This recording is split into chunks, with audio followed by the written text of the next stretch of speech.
What's up, everybody? Once again, my name is Matt, and welcome back to Let's Play The Legend of Zelda, A Link Between Worlds. In the last episode, we finished up the Desert Palace and rescued Irene as our second sage. So in this episode, well, we're gonna travel back to Hyrule, do a few side quests, and then hopefully end up at the entrance to the next temple. So, let's go to Kakariko. Hey, Irene here. Did I scare ya? So, thanks for helping me out. No problem. And this whole thing about me being a sage, some kind of special girl? Wow, big surprise. Wish I could leave where I am now, but I'll have to keep sending my broom. You know, I really miss my Gram. Can't wait to see her again. Aw, poor Irene. She is trapped in the Chamber of Sages and misses her grandma. Oh well. And yes, at least now she can talk to us every time we call our broom, but for the most part, I'm going to ignore that text because, let's be honest, if I stopped to read that every time I wanted to teleport, it would just be way too much. Anyways, we're gonna start off by playing a minigame. So, what's up, Cuckoo Girl? Welcome to Cuckoo Ranch. Come to play with our cutesy little Cuckoo. Sure you have. Want to play right away? I just knew you wanted to play. The Cuckoos will be pleased as punch. Now the rules are simple. You go into that enclosure up there and try to dodge the Cuckoos that come flying at you for 30 seconds. Since you're still way behind the ears, let's start you off at egg level. Egg level is 20 rupees. Alright, let's do it then. I'm ready to take these Cuckoos on. Try your best. We will, Cuckoo Girl. We will. You ready? In that case, here we go. So, Cuckoo dodging is quite simple. Just avoid the normal white ones. The slightly more yellowish Cuckoos that sort of fly by, they are sort of flying above the arena, if you want to think of it that way. So you don't actually need to dodge those ones. They will actually just fly right over you. Everything else, though, you need to dodge. If they hit you, you lose. It's quite simple. Egg level, actually fairly easy, so you guys should not have any problem with this at all. In fact, we are just about done. There we go. Not too shabby. Whoa, nicely done. Here's your prize, 40 rupees. Cool. That's double what we paid to get in here. Anyways, we still have 2 more difficulty levels to play through, though. So, what do you say we give Chick level a shot? Now, Chick level, it's actually not that hard. They only add, like, one new thing.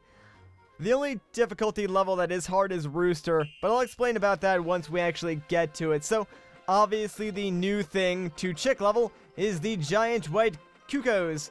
Now, these guys, they don't fly at a higher elevation. They're just freaking huge normal white Cuccos, so you need to avoid them like any other white Cucco. But for the most part, they're actually easier to avoid just because they move a lot slower. And I'm not sure if this is just me, but I think the hitbox on the larger Cuccos is a lot more forgiving because you can almost like walk inside them just for a little bit without the game detecting that they have hit you. Anyways, we're done with difficulty level number 2, and our prize is 60 rupees, so not bad. Unfortunately for us, we've got one more difficulty level to play through, and this one is the hardest, so let's take on Rooster level. Now, I will admit, Rooster level can be kind of tricky, so if you mess up here, I'm not going to judge you guys. There is a lot going on screen, and sometimes I find that these smaller Cuccos actually get like almost hidden inside the larger ones, and then it's really hard to keep track of where they're going. So you can mess up in a few cheap ways if you're not paying like extra close attention, but for the most part this minigame just plays out the same exact way for all 3 difficulties. So if you're good at like any of the other 2, you should be fine here. And actually, we're getting really lucky. If I can dodge a few more Cuccos, we should be fine. Yes, there we go. Sweet, we did it. Good gosh, that sure was some serious dodging there. I guess even Rooster level was too easy. Well then, I'll prepare a special challenge for you next time. Oh, before I forget, here's your prize, a whole 150 rupees. Dang. Sweet. And since you made the Cuckoos so happy by playing with them, here's a special thank you gift.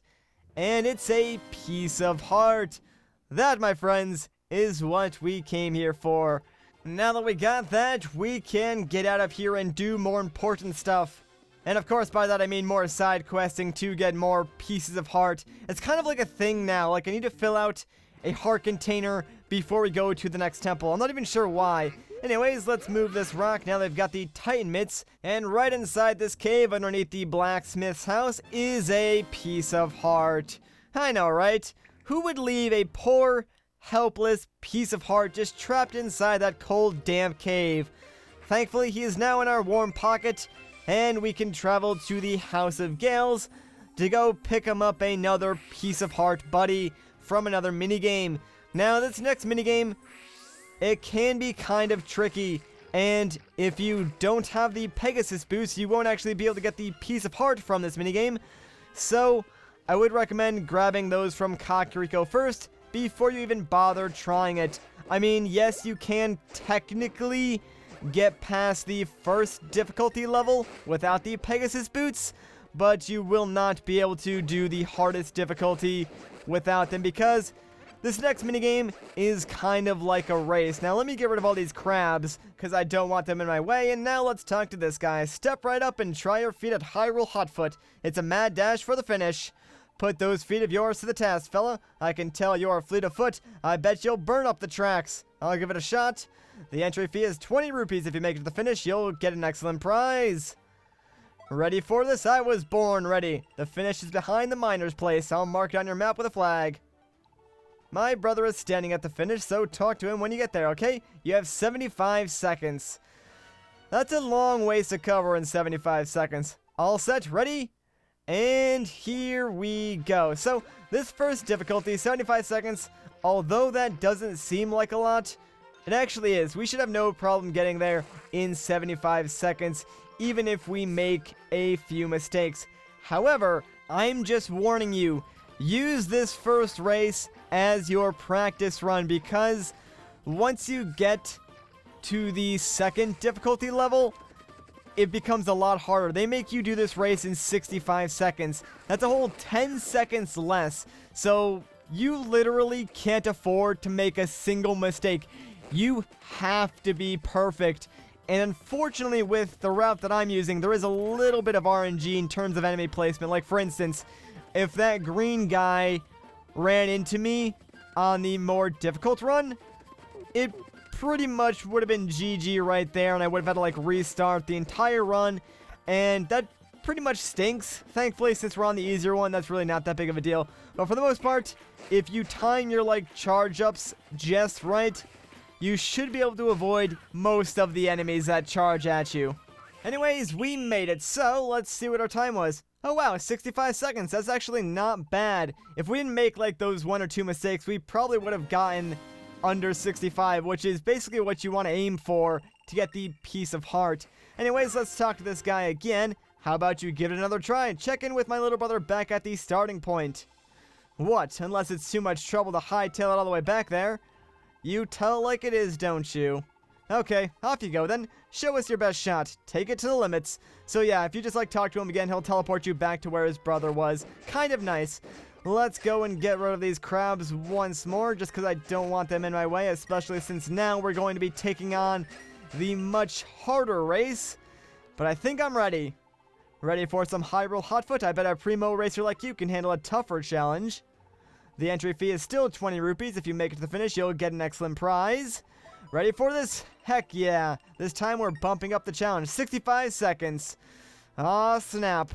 Alright, well, we pretty much need to be perfect now. And, of course, just follow the same route that I'm doing.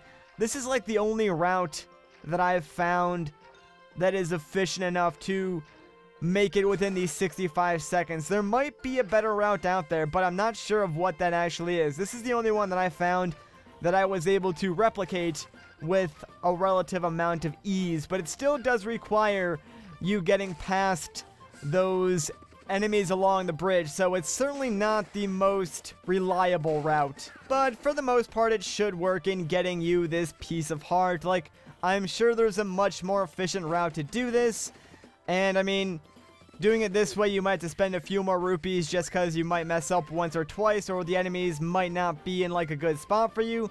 But you know, I mean, that just comes with the risk of doing this route. Anyways, we actually got lucky. The enemies are all in good spots, so hopefully, oh no, oh gosh, if that guy hit me, I would have been so sad, especially since I was like just talking about the enemies being in good spots. But actually, I think we might do it. Holy crap, if I can like hightail it over there, Come on, come on, come on. And yes, there we go. Congratulations, we made it in, wow, 64 seconds. Not bad. That's actually 0.2 seconds faster than my personal best. There we go. We got a piece of heart. And there's only one more to collect before we fill out another heart container. And guess what? I know exactly where that is. It's actually on the way to the next temple. So, what do you say we go and grab that and then get to the next temple by teleporting to the Eastern Palace? You know, we've been going to the Eastern Palace a lot lately. Like, I forgot how much you actually visit this warp point. I guess that's just because it's in such a good spot. Like, it's one of the only warp points on this side of the map, so it does get a lot of love from the game, I guess. We're going to make our way back to where we found that piece of heart surrounded by all of those pegs, though, because, well, trapped behind this cracked rock is actually the next portal that we need to enter to get to the next Lorule temple.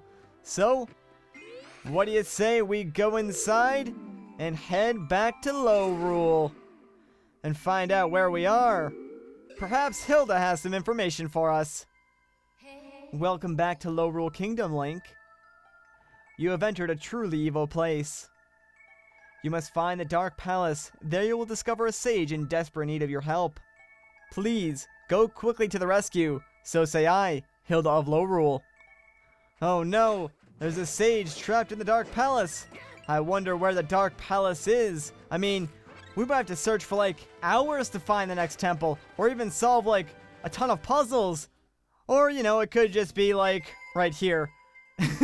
Yeah, it's pretty simple to find, actually. You are nearing the Dark Palace. It is home to followers of a great and terrible beast. They were once soldiers from Lorule Castle. Now they revere a foul being and cower here in this temple. I accept the responsibility. I was too weak to protect them. They were all good people. My people. If they find you, they will imprison you. Please be careful. So say I, Hilda of Lorule. Alright, so it looks like we need to sneak around and find the entrance to the Dark Palace. All intruders must be captured. We must capture all intruders. Alright, so here's how this is gonna go down. Basically, if you step anywhere inside those red lines, they're going to find you and throw you in jail.